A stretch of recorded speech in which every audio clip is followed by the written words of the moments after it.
What is up, homies? My name is Felix once again, and I am here back with another video for you guys today. And I'm pretty excited to make this video because this is something that I've kind of been working on a lot recently. So I'm excited to share it with you guys and kind of, pass on some of my knowledge that I've learned a little bit. Today in this video, I'm going to be going over how to make like punk pop / alternative type of beats, kind of like all of the beats on the Machine Gun Kelly album that just dropped. And if you haven't listened to it, I would totally recommend it because I think it's a very good album, personally, in my opinion. And also, this is kind of a similar style that like Poorstacy is doing, and kind of like Ian Dior is doing a little bit, and I'm sure a handful of other people as well. There's been some more mainstream songs that use beats like this, and also these type of beats or these type of songs are not anything new. Like basically the whole MGK album was based off of like Paramore's old music and stuff like that, which I think is really dope to kind of bring back that sound and that style. And yeah, basically today I'm just going to be showing you guys how to make those type of beats. So before we get started, you guys should check out my Instagram and my SoundCloud. Those will be down in the description below if you want to go check them out, along with the playlist of songs I produced and my beat store and my Discord. All that stuff will be down there. If you're interested, go check it out. And now we can get into this video. Okay, so here we are inside of FL Studio, but before we start anything, there's a couple different things that are very important for these type of beats. So the first thing that I'm going to do is kind of break down some of the guitar related things that are very important when you're making these type of beats. Okie dokie, all you artichokies out there. So the first thing that's important is that you probably are going to want to have an electric guitar. And I've gone over how to record guitar samples in a video that I made before, and I'll link that down in the description below, and I'll also put it in like a little card that'll probably be like right here. And that'll teach you how to record guitar and how to set up your guitar and everything. But right now I'm going to go over some techniques basically that are going to be important for making this style of music. So the first thing that you want to do is you want to know how to play power chords. So with power chords, basically what you're going to do is you're going to put your first finger on the top string, or you can choose this string if you want, but I'm just going to do the top string, and then you put your third finger, this one right here, 2 frets over and 1 string down. So basically it's going to look like this. You're going to have your 2 fingers there and there, and then that's a power chord, and that's what you're going to play for the majority of the chords probably. You can choose other chords if you want to. This also is somewhat of a preference thing, but just in the majority of this style of music they usually will use power chords for a lot of it. And the chord progression that I'm going to be playing for this beat today is going to be like this.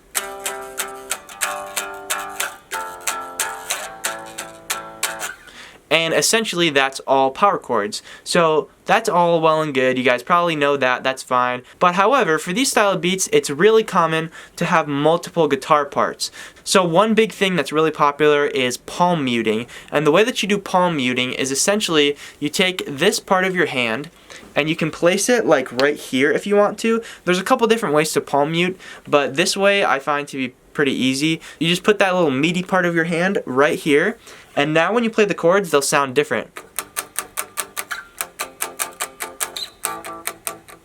And that's what they do a lot of times, they do palm muting. So you can do palm muting like that, but you can also do palm muting by using that same part of your hand, but instead of putting your hand like here, you put it like in the middle, and then you kind of like karate chop it a little bit, and you basically go like this.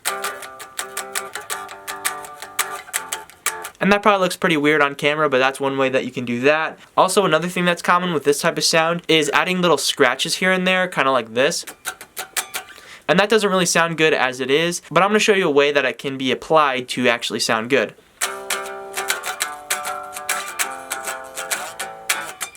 And then also what you can do is it's nice to have like a little break here and there. So let's say we have, our chords that we're using. What we can do is we can do something like this. And basically what I'm doing is instead of strumming the chord like this, I'm just playing the first note and then the second note like this. And then I move it up.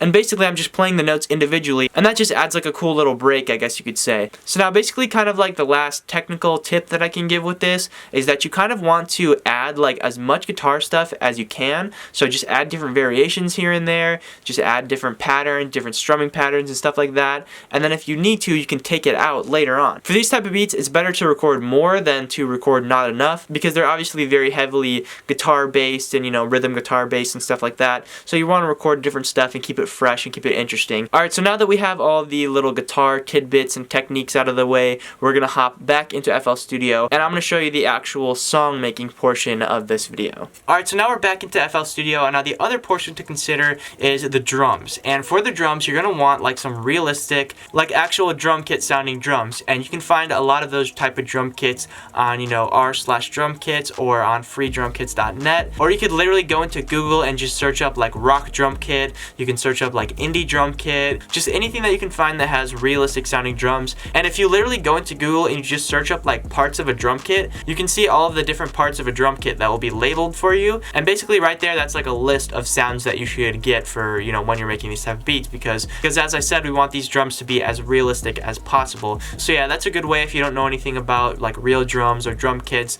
to figure out what sounds that you're gonna need. So yeah, I'm gonna pick a few drum sounds first, and then I'll get back to you guys. Alright, so I'm back, and these are the drums that I picked. I have these two kicks right here, and I have two because I'm going to layer them. And then we have these other sounds as well. And as you can hear, they all sound very realistic. They sound like they were recorded from an actual drum kit, which is pretty dope, I think. So yeah, we're going to be working with these today. And before we do that, we're going to record the guitar first, actually, and then we're going to do the drums afterwards.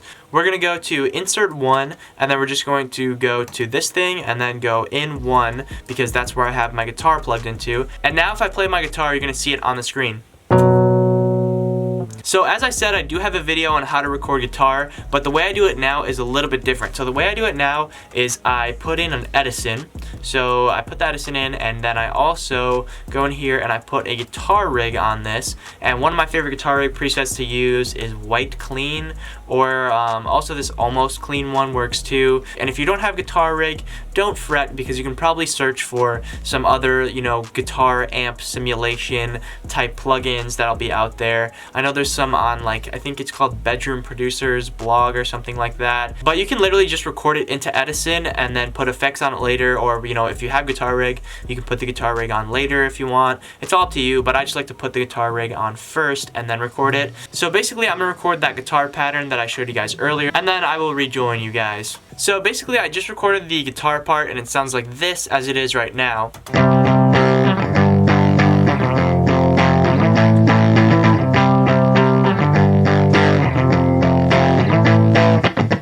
So yeah, basically, as you can hear at the end, I did those little scratches, and it sounds a lot better than it did when I was playing it with no sort of amp or anything. So basically what I did here, if you guys don't know, is I just recorded it into here, and then I cut out the section that I liked, and then I just clicked this little thing, clicked, and dragged it into here. So I'm going to go to Sample Start, and then trim this a little bit, and now do generic bleeding on the declicking mode, and then also for the regular time stretching mode, we're gonna do auto, so that it doesn't change the pitch when we stretch it and stuff. So I'm going to adjust this now, and basically about like 101 is where it's fitting, but I think I want it to be faster, so it'll probably be like around 110 or something when I'm done like changing it and stuff like that. So basically, I did show this in my other video, but I'll go over it a little bit right here. The way that you're gonna chop your guitar samples and basically quantize them is kind of like this. So you're gonna zoom in here, and as you can see, this second hit right here should be on this line. So what we're gonna do is we're going to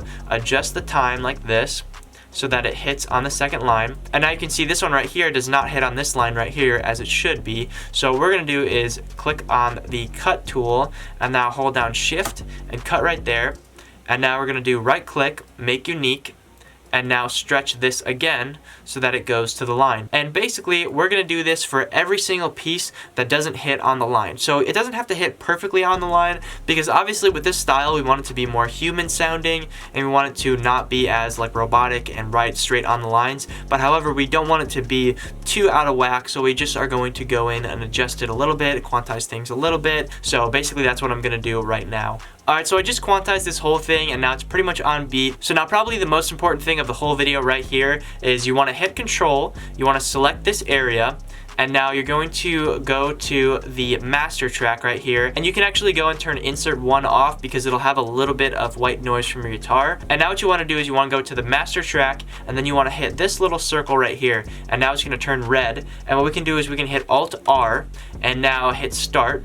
And now this is going to export what we just did, what we just chopped as an actual file. So now instead of having all these little chops, it's going to be just this thing. So now to get rid of all these on the side, what we can do is go to Tools, Macros, and then Purge Unused Audio Clips. And now all of those will be perfectly out of your way and completely gone now. So now we have one file here, and what you'll usually have to do is cut off the end piece. So just cut that off, and what you can do is double click and do generic bleeding and auto again if you want to as well. So basically now that we have this, I'm going to record 3 other guitar parts, but 2 I'm going to do off camera because they're the things that I was talking about. I'm going to do one section of palm muting. The way that I showed you guys, I'm just going to do a little palm muting section, and then I'm also going to do a little pattern that kind of goes like this.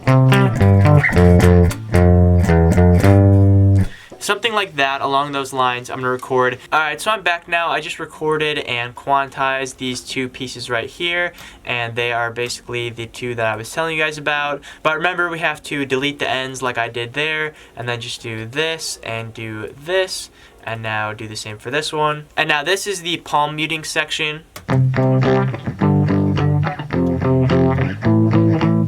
And basically I just recorded the 2 bars and then repeated it over. Oh, also I forgot to mention that I did change the tempo to 107 because I think that's kind of a better tempo. And then also this is the weird little other guitar break part.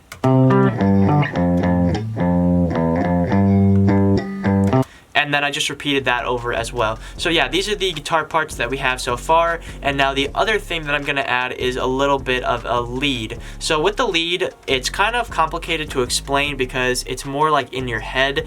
Basically what I do when I come up with leads for guitar songs, guitar beats, whatever, is I just play the main part, and then on my guitar I kind of search around for what notes sound good. So I'll just play notes over top of it, and then whatever sounds good is what I'll end up, recording as the lead. So yeah, I just recorded the lead and it sounds like this with the main guitar.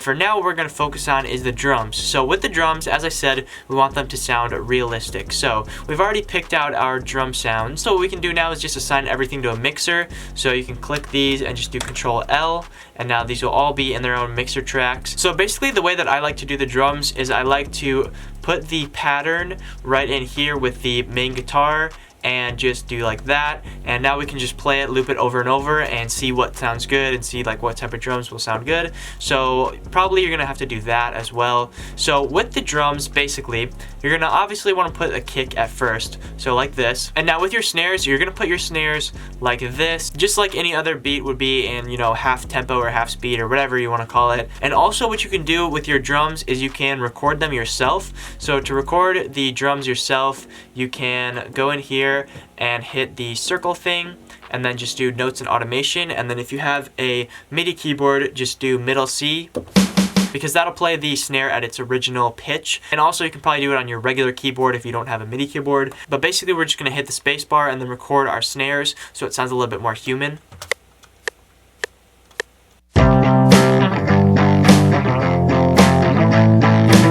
And we can just adjust them a little bit. So this one's before the line, this one is like significantly after the line, so just drag it up a little bit, and then this should probably be fine, and then I'll change the velocities up.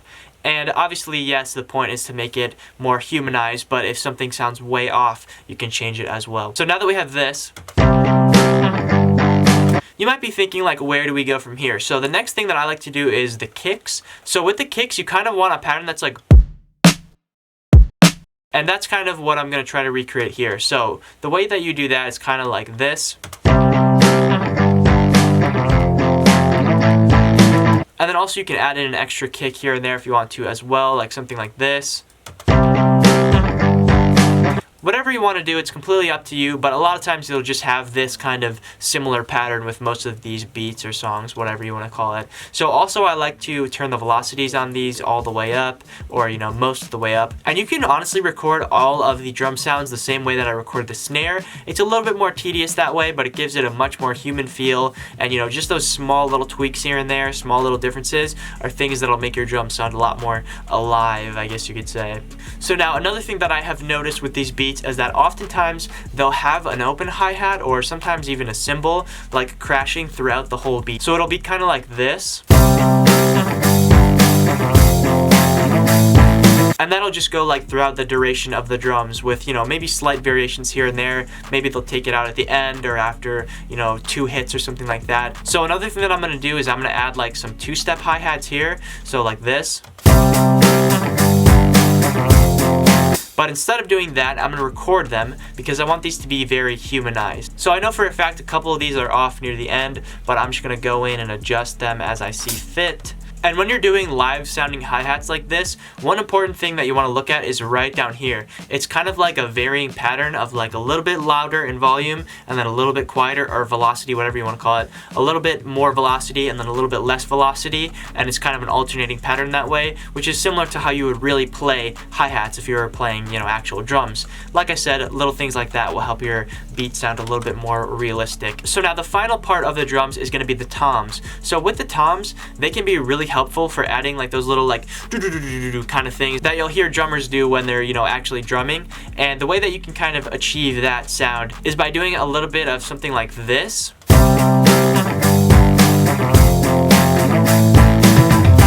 As you can hear, it kind of gives it like that cool little drum fill effect, and that's kind of what we're going for here. So another thing that you can also do is add a couple more snares in here. What I like to do is add a little snare in kind of like this.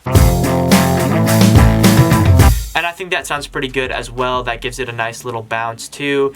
Alright, so right here I just added a couple more little snares in here, and then I added this tom down here, which gives it a little bit of a nice effect as well. So now this is the main drum pattern that we're going to have. But with this genre, if you spend some time to listen to it and spend some time to kind of like pinpoint the drums, you can hear that a lot of times what they'll do is they'll go in between tempos. So sometimes they'll be like double speed, like slamming on the drums. Sometimes they'll be like a normal tempo. So with a normal trap beat, for example, you're mostly just going to have one drum pattern playing throughout the whole thing, but with these you want it to sound realistic, so it's important to put in the effort to make a couple different drum patterns as well. And you know, similar to the guitar thing, it's better to record more, or you know, program more drums than program less drums, because you want it to sound unique and you want it to basically be sounding like there's a band playing. There's going to be some drum patterns that sound like this, but there's also going to be drum patterns that sound like this. And this is what I was talking about, where the snares are going to be like twice as fast. And these drums are probably going to be for more of like a break, not like the main chorus or verse of the song. Usually when you have like the more aggressive main guitar part, you're going to slow the drums down a little bit. But then again, don't quote me on that, because it is like all subjective, and it's just all a matter of like how you want to make your song and your beat. So yeah, basically I'm just going to perfect this drum pattern a little bit. And then I'm going to show you one more drum pattern that we can do as well. Alright, so we have this little drum pattern going now, and it sounds like this.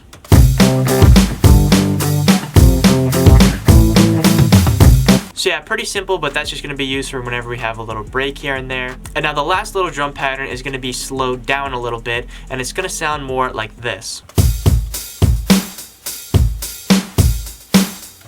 As you can hear, this drum pattern is much more slowed down, and this would be something that would play like during the hook or the chorus or something like that. So basically what I'm going to do now is take this little like jigsaw puzzle of things that I've made and put it into a layout that kind of makes a little bit more sense and sounds a little bit better. Alright, so now we have this laid out in a way where the drums and the guitar together kind of fit and they sound good. So I have this main part where the drums are faster with the palm muting, and then I have this whole part here where the first drums that we made are playing, and then I have this kind of little break here with the other guitar and with the slower drums.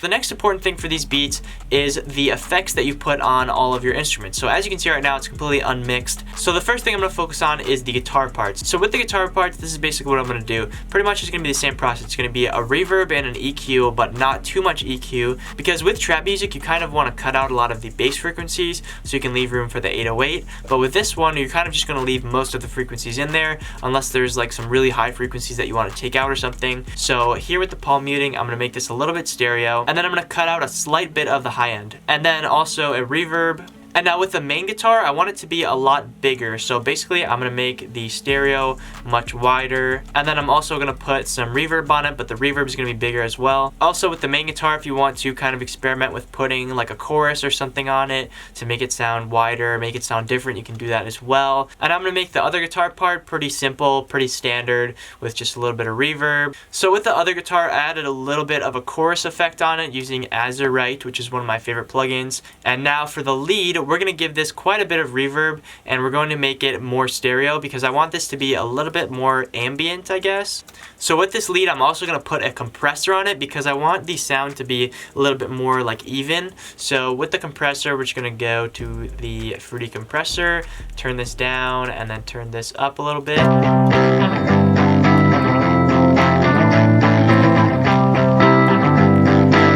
And now also what you can do with all of your drums is put a tiny bit of reverb. So what I like to do with the reverb on the drums is go to reverb, obviously, and then you can go to presets and then just do small studio. And as you can hear, this gives the drums a way more human, way more realistic feel. So now I just put reverb on all the drums, and all the drums together will sound like this.